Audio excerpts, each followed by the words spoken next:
Il y a des villes qu'on identifie à coup sûr. Un coup d'œil rapide sur un bâtiment au style architectural bien prononcé et on peut facilement dire Paris, Londres, Bruxelles, Prague. Alors c'est vrai pour certaines villes, mais évidemment pas pour toutes, car les images que je viens de vous montrer, elles proviennent d'une seule et même ville, à savoir Lille.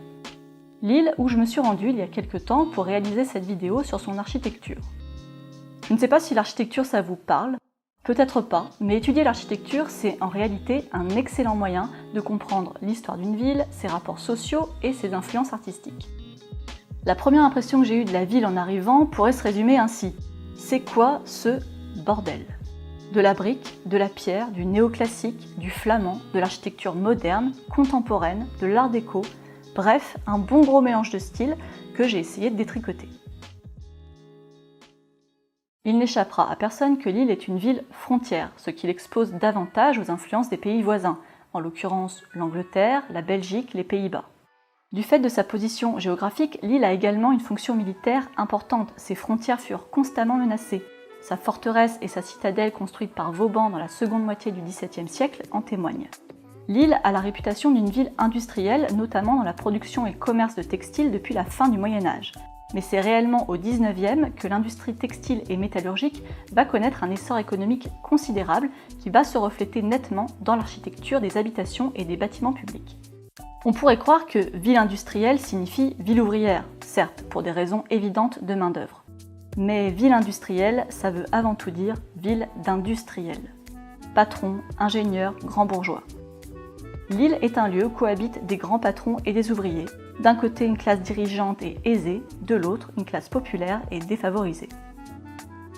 On pourrait s'arrêter là en ayant dit l'essentiel, mais reprenons depuis le début. Lors de la première révolution industrielle, il y a pénurie de logements ouvriers. Les habitations sont donc élevées à la hâte avec de mauvais matériaux, empêchant la construction sur plusieurs étages. C'est d'ailleurs l'une des premières choses qui m'est frappée dans cette ville. Une ville sans hauteur avec 2 ou 3 étages maximum. La courée devient l'habitat industriel typique de Lille et de son agglomération. Elle est composée d'une ou deux rangées de maisons au cœur d'un îlot d'habitation cernant une cour. Cette extension anarchique et très rapide des petits quartiers favorisera chez les familles ouvrières l'insalubrité et la pauvreté. Progressivement, la bourgeoisie va redessiner la ville grâce à la fortune acquise par les activités textiles. La priorité, c'est d'agrandir, c'est-à-dire au-delà des remparts hérités de Vauban, et d'assainir la ville en régularisant les canaux pour limiter les inondations. Les grands projets d'aménagement du paysage urbain commenceront dès 1851. On construit des places, des ronds-points, des portes triomphales. Banquiers, industriels, propriétaires ou simples rentiers achètent des parcelles le long de ces nouveaux axes pour y bâtir des hôtels particuliers et des maisons. Lille est alors une ville façonnée par la bourgeoisie et le restera car le but est de spécialiser les quartiers et non d'améliorer le logement ouvrier. Ces réaménagements prennent pour modèle des villes comme Londres et Paris. On suit les grands chantiers parisiens initiés par le baron Haussmann. Les boulevards deviennent les espaces de la bourgeoisie lilloise, la mode est à l'éclectisme, ce qu'on voit bien dans les différents styles de façade de la ville. Du néoclassique à l'art nouveau d'abord, puis à l'art déco jusque dans les années 30. La brique, la pierre, parfois l'alliance des deux, c'est un peu l'image que l'on se fait des villes du nord de la France et de l'Europe. Pourtant, en me documentant, il s'avère que c'est un autre matériau qui est à l'honneur à Lille, bien que dissimulé. J'ai nommé le béton armé. Malgré les bombardements de la Première Guerre mondiale, Lille a conservé son centre historique intact.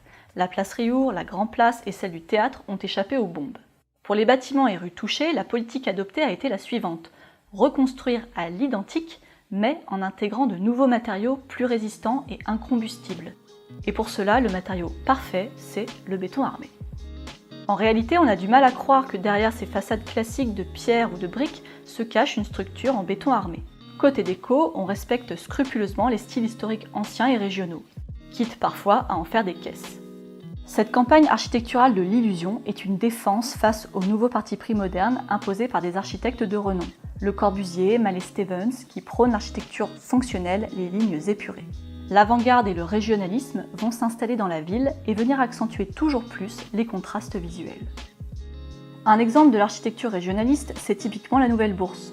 Louis-Marie Cordonnier s'inspire pour ce bâtiment du maniérisme flamand, mais utilise de nouvelles techniques comme celle du béton armé. Anecdote au passage, durant sa restauration de 1987 à 1997, on a tenu à garder toutes les pierres d'origine, même celles qui n'étaient plus saines pour préserver au maximum son style et la polychromie d'origine. On peut aussi évoquer l'hôtel de ville, connu pour son beffroi de 110 mètres de haut, qui est à l'époque la tour de béton armé la plus haute du monde. C'est véritablement un triomphe technique et une vitrine pour les entreprises qui ont œuvré à sa réalisation. Pour l'avant-garde et l'architecture moderne, ce sont essentiellement des étudiants issus des classes aisées qui vont s'y intéresser. En particulier lorsque l'architecte Mallet-Stevens prend la direction de l'école des beaux-arts en 1925. Robert Mallet-Stevens se fait connaître dans les années 30 par la construction de la villa Cavrois, du nom du propriétaire, un riche industriel, qu'il construit à Croix.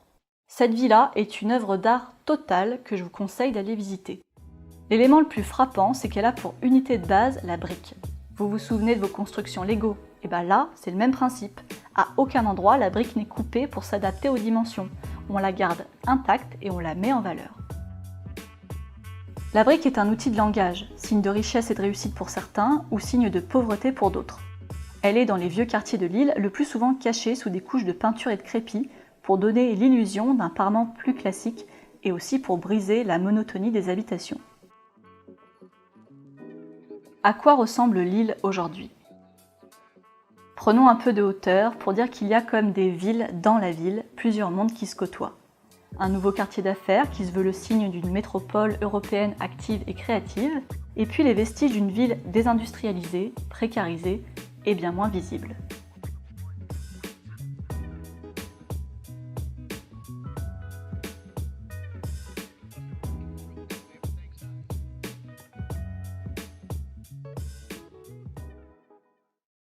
Le contraste dont je vous parle depuis le début de la vidéo est bien là, encore aujourd'hui. Il m'a sauté aux yeux lorsque j'ai tourné ces images, et je pense qu'il en serait autant pour n'importe quel voyageur arrivant à Lille.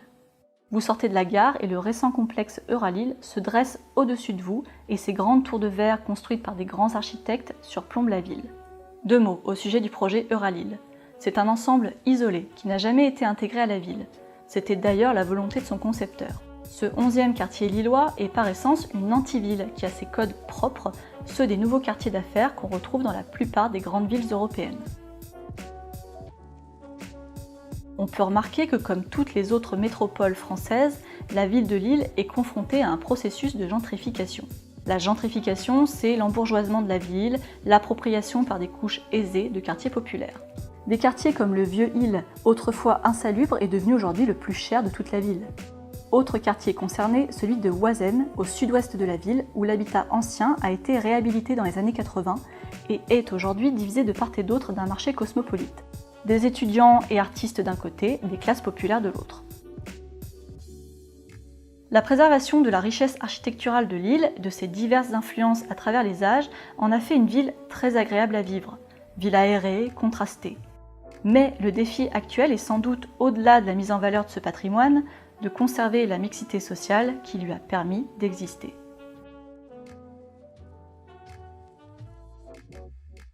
Can't you